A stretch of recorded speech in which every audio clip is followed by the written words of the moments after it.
Mammar du Rabbi Yod Gimel Nissan, Tavshin, même tête, voilà.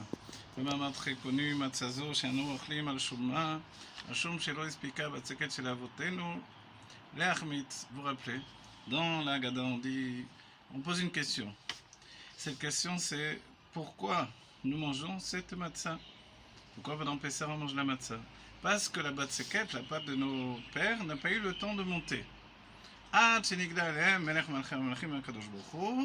Jusqu'à ce que se dévoile à eux le roi des rois, le Saint béni soit-il. Voilà.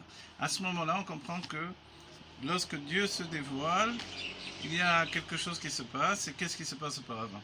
Mais la compréhension immédiate et simple, c'est que nous mangeons cette pâte parce que finalement nous sommes sortis à la hâte. C'est-à-dire, pourquoi nous mangeons cette matzah à Pessah? C'est la question que l'on pose. Et la réponse c'est parce que la pâte de nos pères n'a pas eu le temps de monter. Donc on comprend bien que la matzah que nous mangeons, d'après cette idée-là, c'est une matzah bediava, c'est-à-dire après coup. Dommage, si elle avait monté, on n'aurait pas fait tout ce travail pendant Pessah de rechercher le chametz et de manger de la matzah. Mais finalement, on s'aperçoit que non, ce n'est pas exactement comme ça. Pourquoi, nous dit le Rabbi? Parce qu'il y a déjà l'ordonnance de manger de la matzah avant même la sortie d'Égypte. Donc on ne peut pas dire que c'est la raison que nous sommes sortis en courant d'Égypte qui a entraîné qu'on ne mange pas du pain mais de la matzah, étant donné que la matzah que nous mangeons, donc, elle a déjà une ordonnance. Dieu nous ordonne de manger des matzot avant même l'instant de la sortie d'Égypte. Si on doit manger des matzot, nous fait remarquer le Rabbi avant la sortie d'Égypte, alors il faut que la matzah soit de la matzah, c'est-à-dire que la pâte ne monte pas. Qu'est-ce qui occasionne que la pâte ne monte pas? Ça, c'est dévoilé dans le texte de la Torah par le fait que finalement on s'aperçoit que l'ordonnance de manger de la matzah avant chatzot écrit des matzot. Alors on doit manger des matzot, c'est matzot sans le vav. Et ensuite, quand on est sorti d'Égypte, on a entraîné la pâte avec nous qui n'est pas montée, à ce moment-là, les matzot ce sont tout à coup des matzot avec vav. Qu'est-ce que représente le vav? Le dévoilement du Melech Malchei Melachim HaKadosh Baruch Hu, le roi des rois HaKadosh Baruch Hu, le Saint béni soit-il. Donc en fait, ce vav, lui, il est essentiel, parce que dès le moment où Dieu se dévoile, la matzah est dans un état tel de bitoul, c'est-à-dire que la matzah représente la base même, le koharma, la force originelle qui est dans chaque individu juif, qui, elle, ne doit pas l'achmitz, elle ne doit pas monter d'elle-même. Et pour qu'elle ne monte pas, alors il faut se préserver de tout orgueil. Pour que la pâte ne monte pas, il faut la travailler. Avant chatzot, comme il y a l'ordonnance de manger des matzot, finalement, on va travailler la pâte pour l'empêcher de monter. Mais après chatzot, la pâte d'elle-même ne va pas monter. Qu'est-ce qui occasionne que la pâte ne va pas monter après chatzot? C'est le dévoilement du Melech Malchei Melachim HaKadosh Baruch Hu. C'est le dévoilement du roi, le Saint béni soit-il.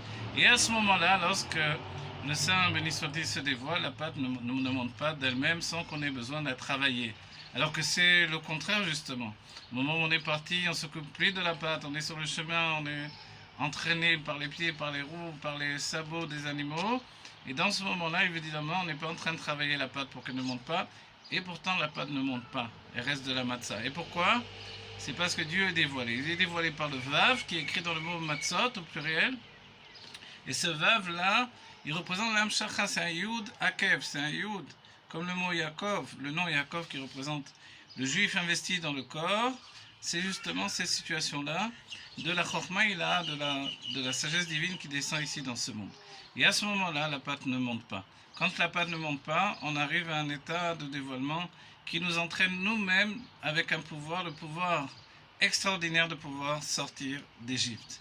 Voilà, non pas des murs de pierre, mais des murs spirituels d'impureté qui nous enfermaient en Égypte. Et on est tout à coup capable de briser ces murs, briser ces chaînes.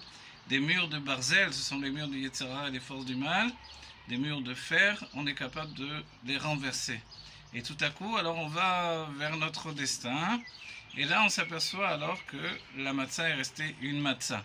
Voilà, donc on ne peut pas dire que c'est Bediavad, après coup on mange de la matzah. Maintenant le Rabbi nous fait remarquer que le dévoilement qui se passe après Chatzot, donc après Chatzot de la première année où on est sorti d'Égypte, au moment même où on sort d'Égypte, après Chatzot, aujourd'hui Chatzot, vous vous rappelez, c'est disons 1h moins 20 ou d'autres heures selon le cadran solaire, alors à ce moment-là, quand vous dites Chatzot, en réalité il y a une situation extraordinaire, c'est que ce Chatzot il représente un moment d'élévation. D'élévation, c'est le recommencement du jour, le recommencement de la lumière, et c'est là où Dieu se dévoile.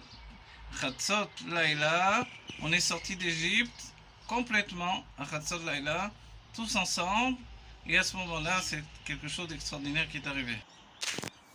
Et c'est la suite de notre Mama. Le Rabbi nous dit que